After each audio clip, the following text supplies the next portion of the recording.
People really love horror games. They gobble them up, playing them for hours and hours. They live vicariously through streamers, launching such household names as PewDiePie to fame simply through his reactions to horror games. Oh no.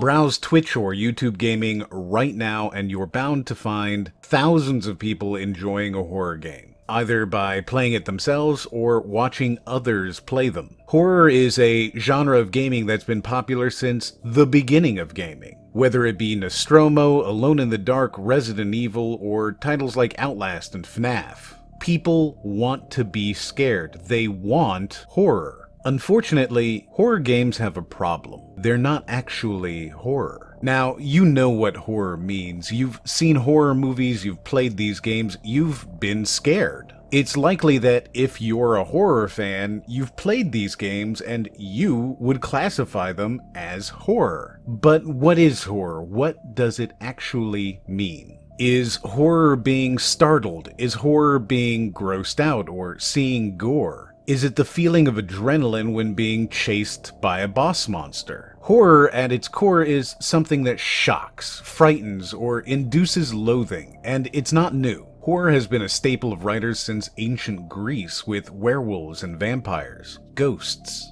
We all know horror when we feel it, when we are so frightened and shocked that we think our heart is going to stop. We feel horror when we suddenly jump, lash out, or want to run away as fast as we can. Horror is something we know. It's embedded in us by evolution and history. The feeling when you step outside and hear a noise in the darkness, close enough to reach you, but outside the spill of the light. That moment when something clearly alive, moving, touches your leg in the water while swimming in the ocean. Horror gives you that feeling, that rush of excitement and adrenaline, the emotional release of danger without the risk. You're safe, you're at home, there is no real danger. This is something Hollywood has spent a lot of time researching. They've figured out the 3 things you need for horror. Tension, the mystery of what and to whom, why is this happening, what's going to happen in the story. Relevance, something we can identify with. Fear of death, identification with the hero, or personal condemnation of the antagonist. And unrealism, the fact that this is fake. This is entertainment. A smart combination of these 3 things and suddenly you're inducing the fight or flight part of your brain, rushing dopamine and endorphins through your body, all while in a safe place, followed by the sense of relief at the resolution of threat.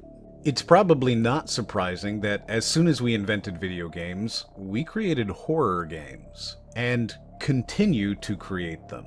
It's one of the best-selling and most consistent genres of games. We have horror shooters, horror survival, horror adventure, third-person, first-person, visual novels, open world, stealth. For every type of game, there's a horror game as well. Many horror titles are, in fact, modified versions of traditional games. They take away ammo or give you less health, using scarcity of utility to force the player into caution. They make the enemies invincible walking golems of death where fighting isn't an option and you're required to run.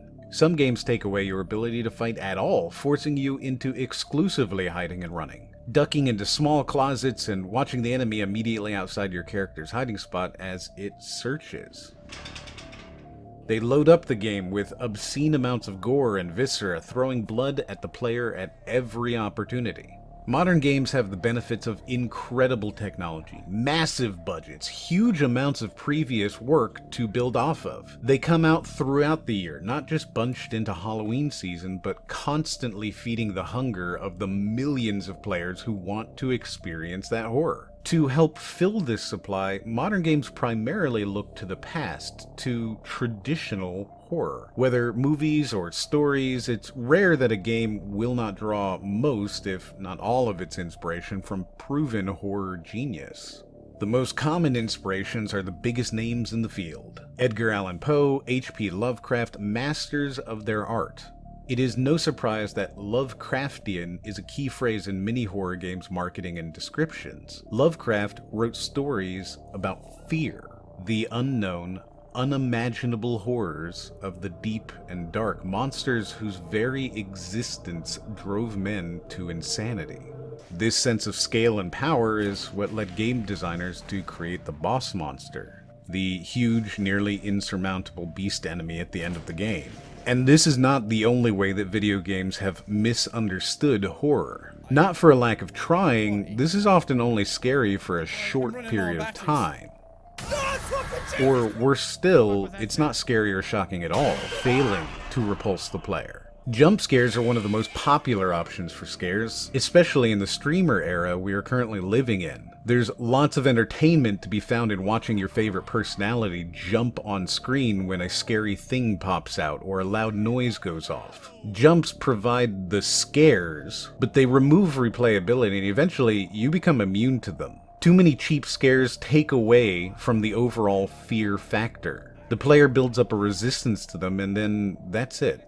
There's no point in it anymore. Five Nights at Freddy's continued past the first game because of hidden lore, rewarding the most dedicated players. Not simply because it caused the player to jump. By the third or fourth game, the player base was hunting for clues on the story, the past of the characters, and the cheap and expected jump scares had to become more intense, more invasive in order to actually achieve the scare they were designed for. Many FNAF players will happily admit that after playing the game more than once, you won't be scared anymore. The tension is destroyed because you know what to expect. Players can often identify exactly how to trigger these jump scares. Oh, I let the spring traps get too loose. Leaving the only avenue of entertainment to be scaring others by leading them down the path those scares lay upon. The horror of titles like this is exclusively in surprise, and that surprise is destroyed by expectation. The tension of horror is often what people most closely identify with a scary game, and therefore it's the part that tends to get the most attention. When a player talks about their favorite horror game, you start hearing words like atmosphere, environment, the feeling of the game. Even more often, the discussion of the horror is based around the beginning few levels of the game. Rarely do they talk about the ending of the game or even the middle. Instead, it's the first time you see what's hunting you, the first time you fight the monster, the first jump scare, the first big boss or first big chase. This is because the tension, while easy to build, is easier to break. Dying at the hands of your enemy is a great motivator when you haven't experienced it yet. The player has instead only their own imagination of how very, very bad it would be to be caught. This imagined pain is far sweeter, leading to a greater sense of horror than the actual death itself. Actually being caught by the alien in isolation only removes the sense of horror at the possibility of being caught. It's no longer something that can't be handled, but instead is yet another game mechanic. It becomes nothing more than another artificial time sink, resetting you a few steps back and forcing you to find another solution to success. Eventually, most titles will give you a way to fight back, further removing any sense of weakness you might have previously felt as they fall into the need to wrap up the story. The easiest way to finish the arc often seems to be to turn the victim into a hero, to give you a good ending and satisfy the power fantasy. Handing over weapons to the protagonist allows the game to magically wipe away the past several hours of gameplay where the invincible monster was unbeatable, and allow for a victorious ending, all answered by handing over a gun. However, promoting this combat simply removes the survival aspect. This is why the original Resident Evil and Silent Hill games were so successful at horror.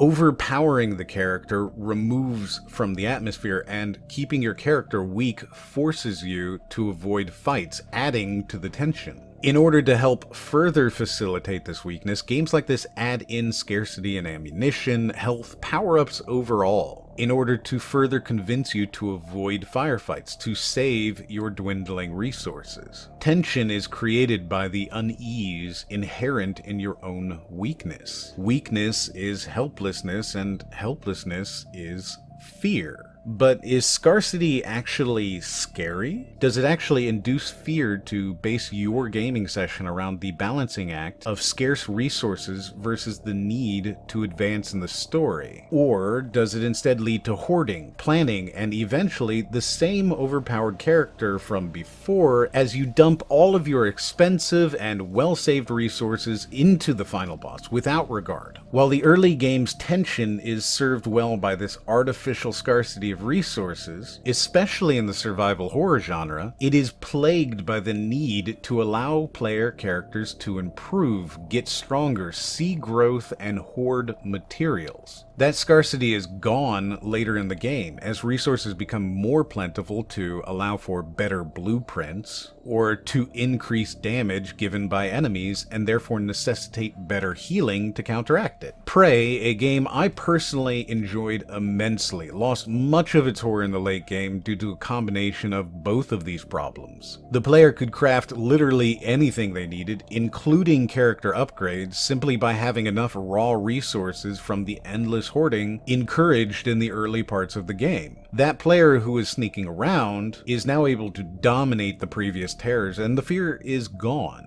Is it possible then for a game to achieve true horror?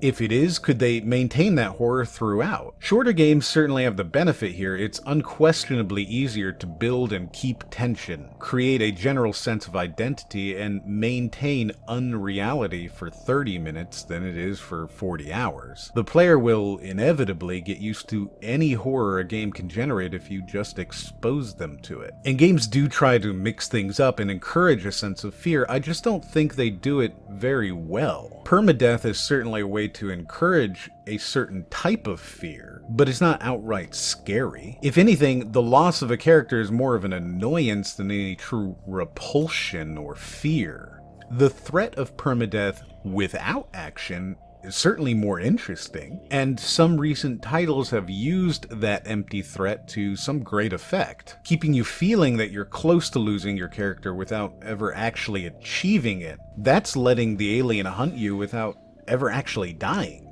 Unfortunately, as more players know of tricks like this, they become less effective.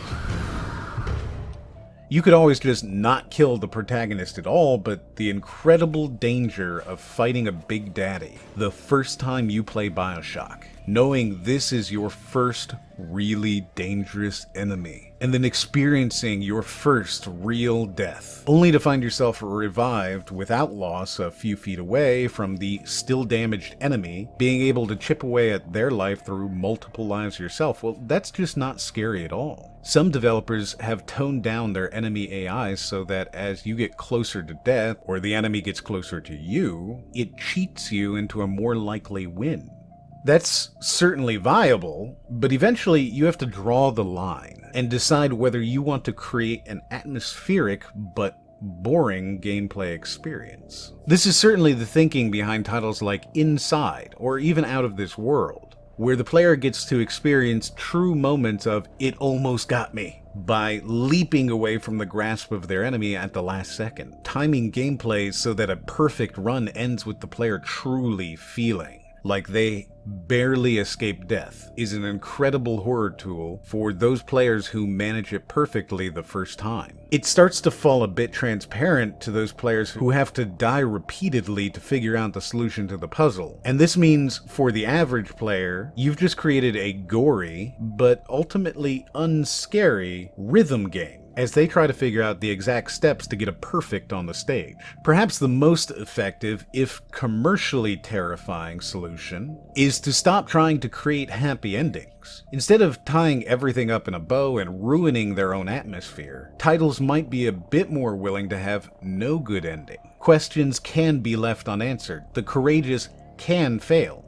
Or perhaps the solution to the puzzle is the player's own death. These are at least interesting, but would certainly be punished in Steam comments and articles from pseudo-intellectual games journalists who couldn't find a cheat code to win. Horror is an interesting genre because it's about the feeling of horror, instead of the mechanics of shooter or platformer. It's about the sensation and emotion felt subjectively by a player. And that player is by necessity a generic cardboard cutout when these titles are being developed. In order to be successful as a horror title, you need to scare as many people as possible. And that means you can't really focus in on being truly terrifying, truly horrific, truly mind-bending, or you're leaving behind the largest slice of the pie. Additionally, it's hard to make a game that is able to adapt to the incredibly large amount of hours a person is willing to invest in a game.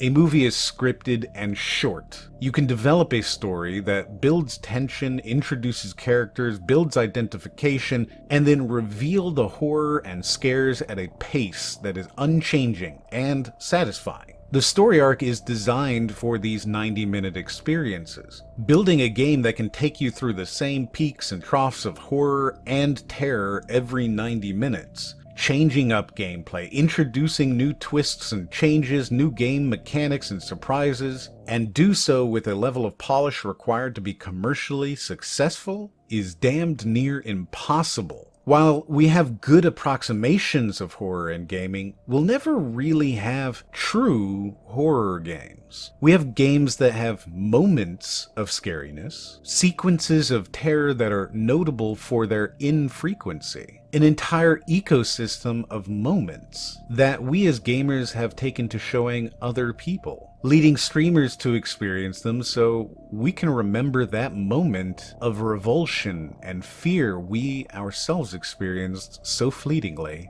and can never reclaim. Perhaps one day we can achieve Lovecraftian terror in games. A new mechanic or series of old in new ways will teach us how to achieve a sense of terror at the unseen. Insanity at the sheer knowledge of such great cosmic horrors. It's possible, certainly, though I don't know how it will be done. One day a developer will figure it out, and we'll all marvel at their ingenuity, because the greatest horror game of all will be the one that never shows you the monster at all.